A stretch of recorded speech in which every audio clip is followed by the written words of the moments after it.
The third unit. An ally had a rule. Alone among the components of the concept ally, the idea that an ally had a rule was indispensable for explaining what an ally was. Because of that indispensability, I have placed it as the third main unit in the structural scheme. The rule, which Don Juan called also the law, was the rigid organizing concept regulating all the actions that had to be executed and the behavior that had to be observed throughout the process of handling an ally. The rule was transmitted verbally from teacher to apprentice, ideally without alteration, through the sustained interaction between them. The rule was thus more than a body of regulations. It was rather a series of outlines of activities governing the course to be followed in the process of manipulating an ally. Undoubtedly, many elements would have fulfilled Don Juan's definition of an ally as a power capable of transporting a man beyond the boundaries of himself.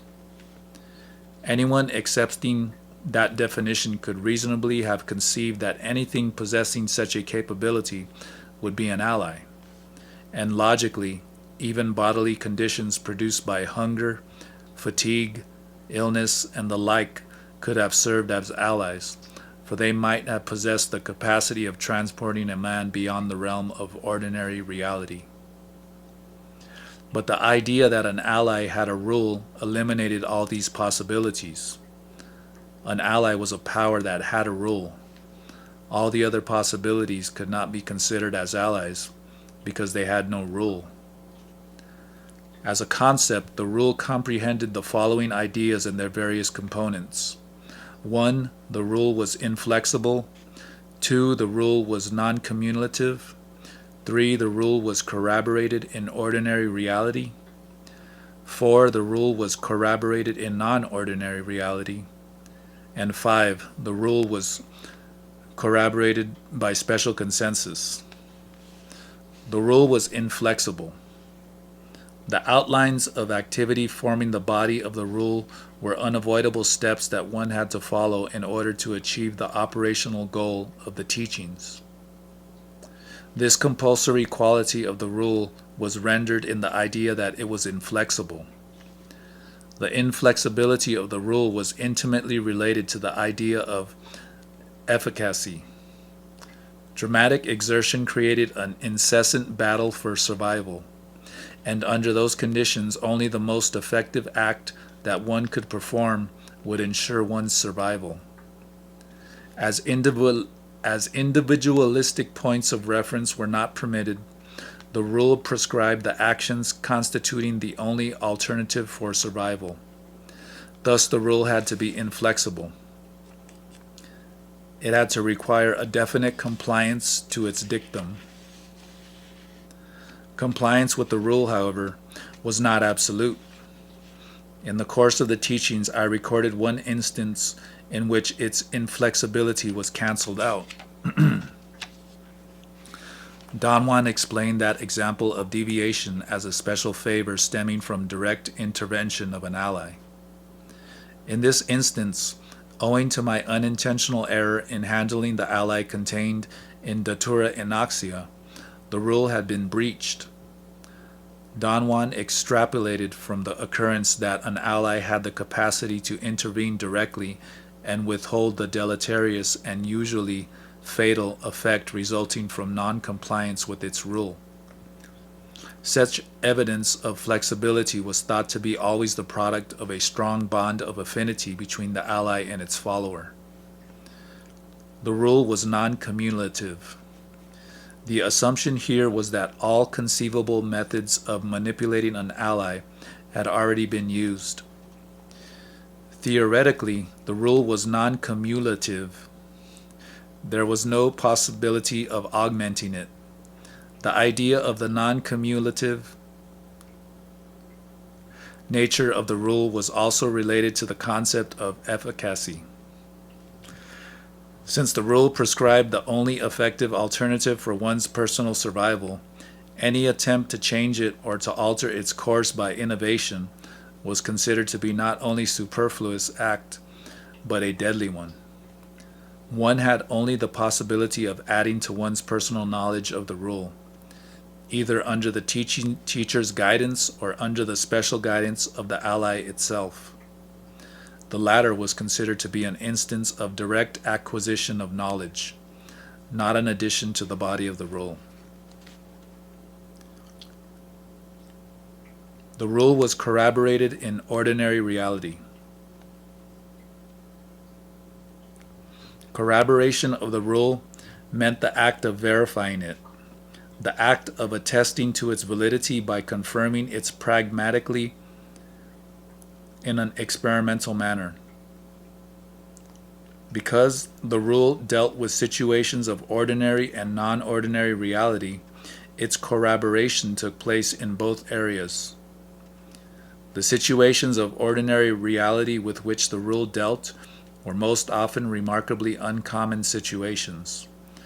But no matter how unusual they were, the rule was corroborated in ordinary reality. For that reason, it has been considered to fall beyond the scope of this work, and should properly be the realm of another study. That part of the rule concerned the details of the procedures employed in recognizing, collecting, mixing, preparing, and caring for the power plants in which the allies were contained. The details of other procedures involved in the uses of such power plants and other similar minutiae. The rule was corroborated in non-ordinary reality. The rule was also corroborated in non-ordinary reality, and the corroboration was carried out in the same pragmatic experimental manner of validation as would have been employed in situations of ordinary reality. The idea of a pragmatic corroboration involved two concepts. One, meetings with the ally, which I have called the states of non-ordinary reality, and two, the specific purposes of the rule. The states of non-ordinary reality. The two plants in which the allies were contained, when used in conformity with the allies' respective rules, produced states of peculiar perception which Don Juan classified as meetings with the ally. He placed extraordinary emphasis on eliciting them, an emphasis summed up in the idea that one had to meet with the ally as many times as possible in order to verify its rule in a pragmatic experimental manner. The assumption was that the proportion of the rule that was likely to be verified was in direct correlation with the number of times one met with the ally. The exclusive method of inducing a meeting with the ally was, naturally, through the appropriate use of the plant in which the ally was contained. Nonetheless, Don Juan hinted that at a certain advanced stage of learning, the meetings could have taken place without the use of the plant. That is to say, they could have been elicited by an act of volition alone.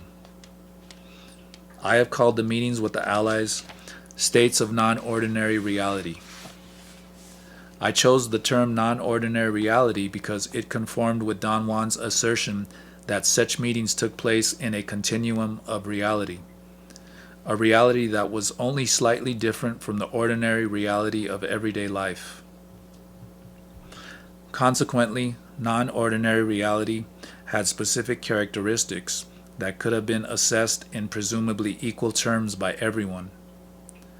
Don Juan never formulated these characteristics in a definite manner, but his reticence seemed to stem from the idea that each man had to claim knowledge as a matter of personal nature. The following categories, which I consider the specific characteristics of non-ordinary reality, were drawn from my personal experience.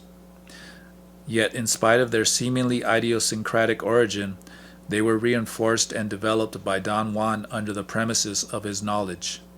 He conducted his teachings as if these characteristics were inherent in non-ordinary reality. 1. Non-ordinary reality was utilizable. 2. Non-ordinary reality had component elements. The first characteristic, that non-ordinary reality was utilizable, implied that it was fit for actual service.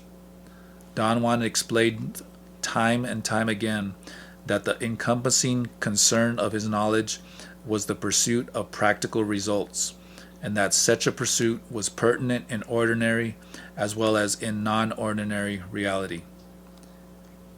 He maintained that in his knowledge there were the means of putting non-ordinary reality into service, in the same way as ordinary reality.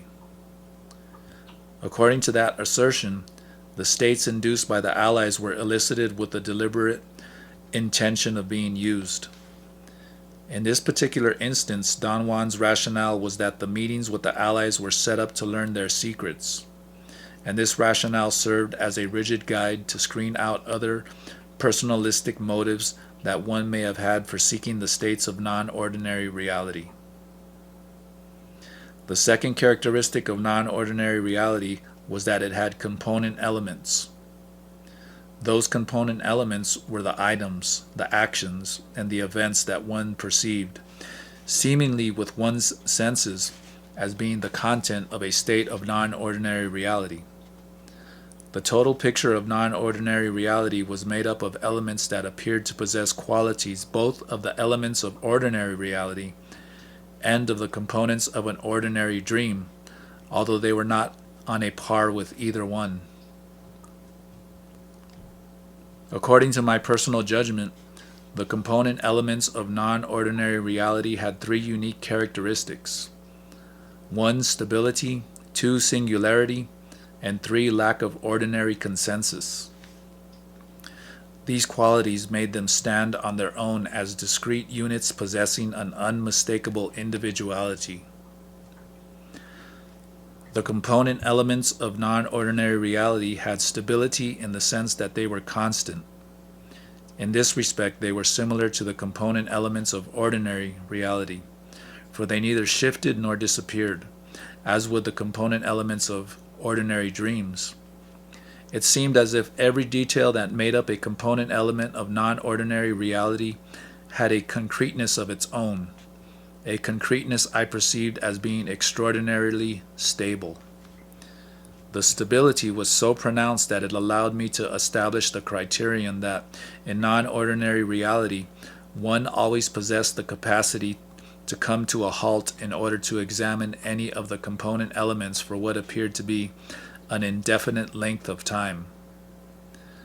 The application of this criterion permitted me to differentiate the state of non-ordinary reality used by Don Juan from other states of peculiar perception, which may have appeared to be non-ordinary reality, but which did not yield to this criterion.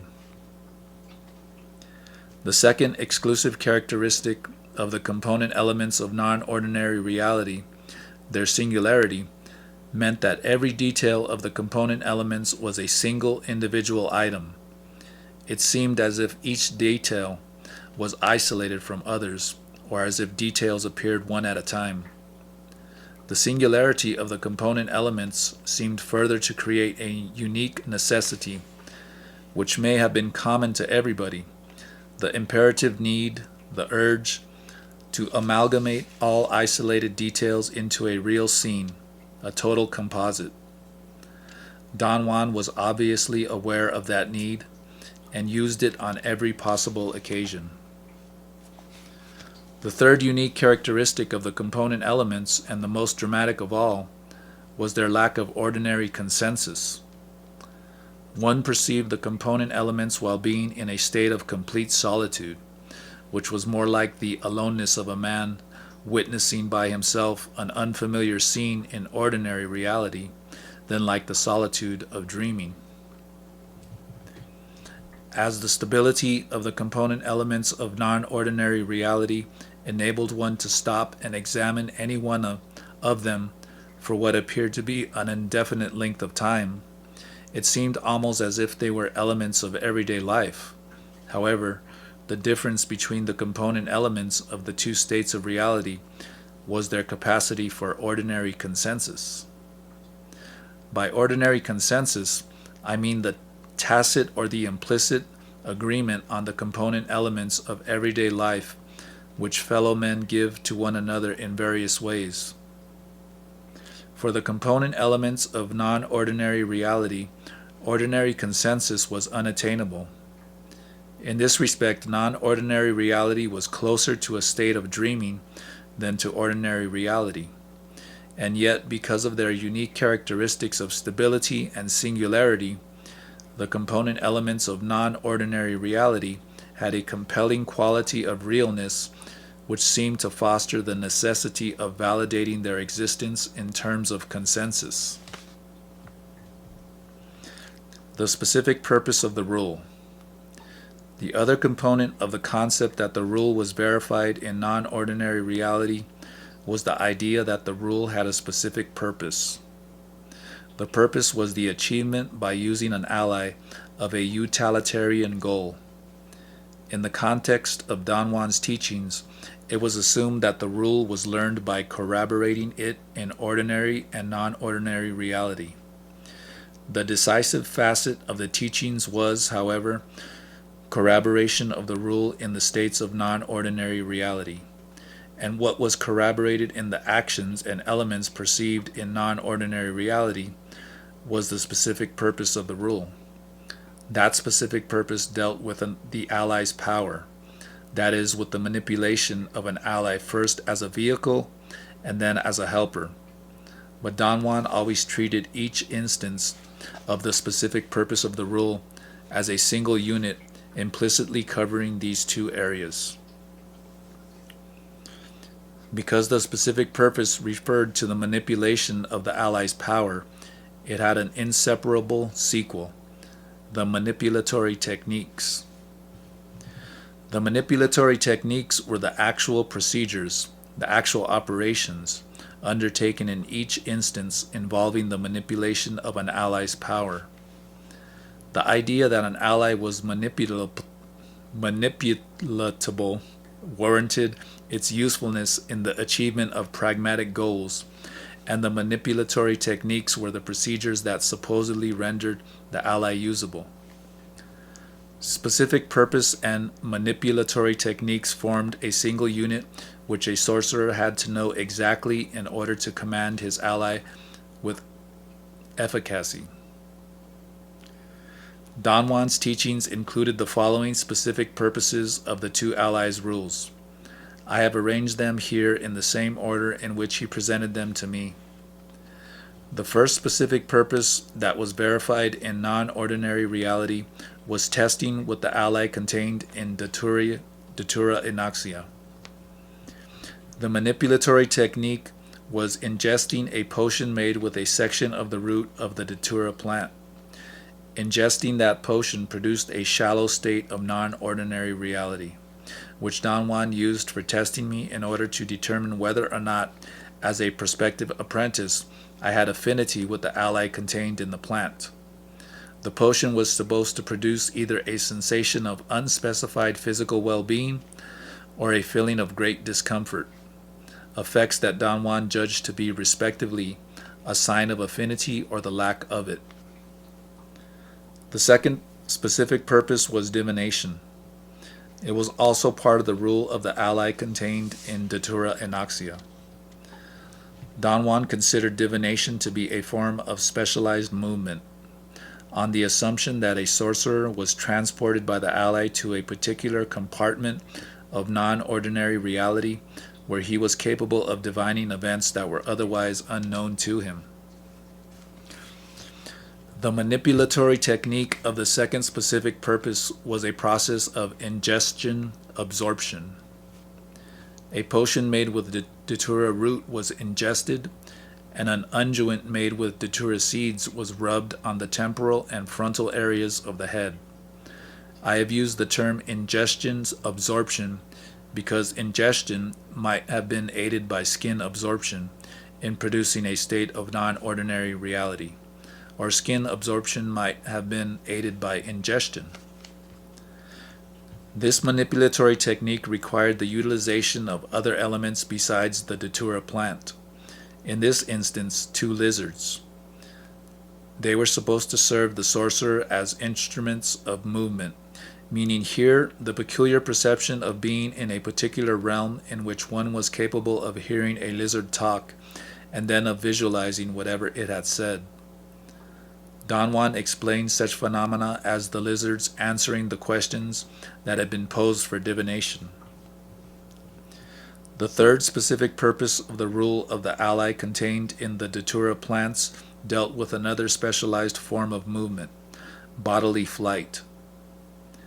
As Don Juan explained, a sorcerer using this ally was capable of flying bodily over enormous distances. The bodily flight was the sorcerer's capacity to move through non-ordinary reality and then to return at will to ordinary reality. The manipulatory technique of the third specific purpose was also a process of ingestion's absorption. A potion made with datura root was ingested, and an unguent made with datura seeds was rubbed on the soles of the feet, on the inner part of both legs, and on the genitals. The third specific purpose was not corroborated in depth. Don Juan implied that he had not disclosed other aspects of the manipulatory technique which would permit a sorcerer to acquire a sense of direction while moving. The fourth specific purpose of the rule was testing, the ally being contained in psilocybe mexicana. The testing was not intended to determine affinity or lack of affinity with the ally, but rather to be an unavoidable first trial or the first meeting with the ally. The manipulatory technique for the fourth specific purpose utilized a smoking mixture made of dried mushrooms mixed with different parts of 5 other plants, none of which was known to have hallucinogenic properties. The rule placed the emphasis on the act of inhaling the smoke from the mixture. The teacher thus used the word humito, little smoke, to refer to the ally contained in it. But I have called this process ingestion inhalation because it was a combination of ingesting first and then of inhaling. The mushrooms, because of their softness, dried into a very fine dust, which was rather difficult to burn. The other ingredients turned into shreds upon drying. These shreds were incinerated in the pipe bowl while the mushroom powder, which did not burn so easily, was drawn into the mouth and ingested. Logically, the quantity of dried mushrooms ingested was larger than the quantity of shreds burned and inhaled. The effect of the first state of non-ordinary reality elicited by psilocybe mexicana gave rise to Don Juan's brief discussion of the fifth specific purpose of the rule. It was concerned with movement, moving with the help of the ally contained in psilocybe mexicana into and through inanimate objects or into and through animate beings. The complete manipulatory technique may have included hypnotic suggestion besides the process of ingestion, inhalation. Because Don Juan presented this specific purpose only as a brief discussion, which was not further verified, it was possible for me to assess correctly any of its aspects. The sixth specific purpose of the rule, verified in non-ordinary reality, also involving the ally contained in psilocybe mexicana, had the inherent capacity to cause the sorcerer's body to disappear. Thus, the idea of adopting an alternate form was a logical possibility for achieving movement under the conditions of bodiliness. Another logical possibility for achieving movement was naturally moving through objects and beings, which Don Juan had discussed briefly. The manipulatory technique of the sixth specific purpose of the rule included not only ingestion inhalation, but also, according to all indications, hypnotic suggestion. Don Juan had put forth such a suggestion during the transitional stages into non-ordinary reality, and also during the early part of the states of non-ordinary reality. He classified the seemingly hypnotic process as being only his personal supervision, meaning that he had not revealed to me the complete manipulatory technique at that particular time. The adoption of an alternate form did not mean that a sorcerer was free to take, on the spur of the moment, any form he wanted to take. On the contrary, It implied a lifelong training to achieve a preconceived form. The preconceived form Don Juan had preferred to adopt was that of a crow, and consequently, he emphasized that particular form in his teachings. He made it very clear, nonetheless, that a crow was his personal choice, and that there were innumerable other possible preconceived forms.